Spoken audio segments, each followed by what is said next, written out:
शाळाबाह्य विद्यार्थ्यांना शाळेत दाखल करण्याची राज्यभरात मोहीम सुरू असली तरी दुसरीकडे सतत गैरहजर विद्यार्थ्यांचे प्रमाण अधिक आहे। यात प्रमुख कारण म्हणजे विद्यार्थी आजारी पडणं। यावर उपाय म्हणून विद्यार्थ्यांची पटसंख्या वाढावी यासाठी यवतमाळ जिल्ह्यातले जिल्हा परिषदेचे शिक्षक संदीप कोल्हे यांनी वर्गमित्राला शाळेत आणूया असा आगळावेगळा उपक्रम राबवला आहे। नेमका हा उपक्रम काय आहे तो पाहूया।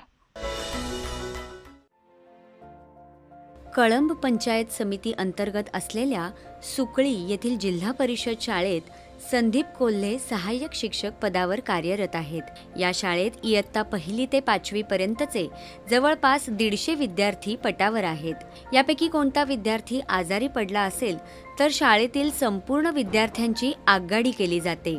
यावेळी झुकू ही अगीन गाडी, सरळ रेषेत मुले ही चाली, पळत आपण जाऊया, मित्राला शाळेत आणूया, हे बालगीत गात ही अगीन गाडी आजारी विद्यार्थ्याच्या घरी पोहोचते।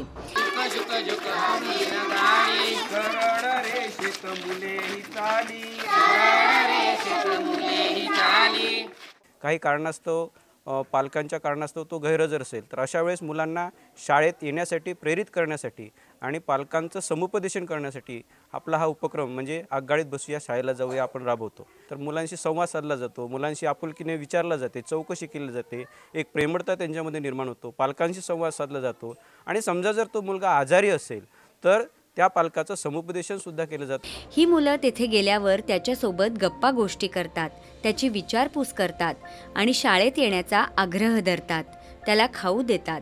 साहजिकच याचा त्याच्या मनावर सकारात्मक परिणाम होतो, त्याचा आजार दूर पळून जातो, लागलीच तो शाळेला यायला तयार होतो। या उपक्रमाद्वारे प्रत्येक विद्यार्थ्यांशी त्यांच्या पालकांशी आमचा संपर्क प्रत्यक्ष होतो।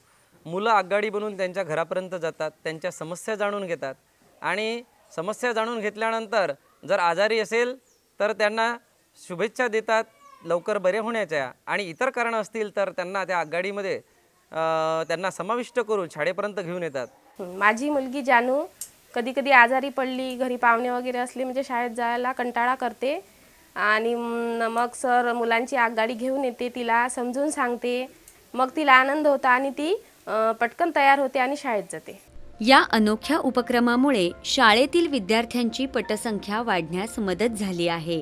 या अनोख्या उपक्रमांचं विद्यार्थ्यांच्या पालकांनी तसंच गावकऱ्यांनी स्वागत केलं आहे। दूरदर्शन बातम्यांसाठी आनंद कसंबे, यवतमाळ।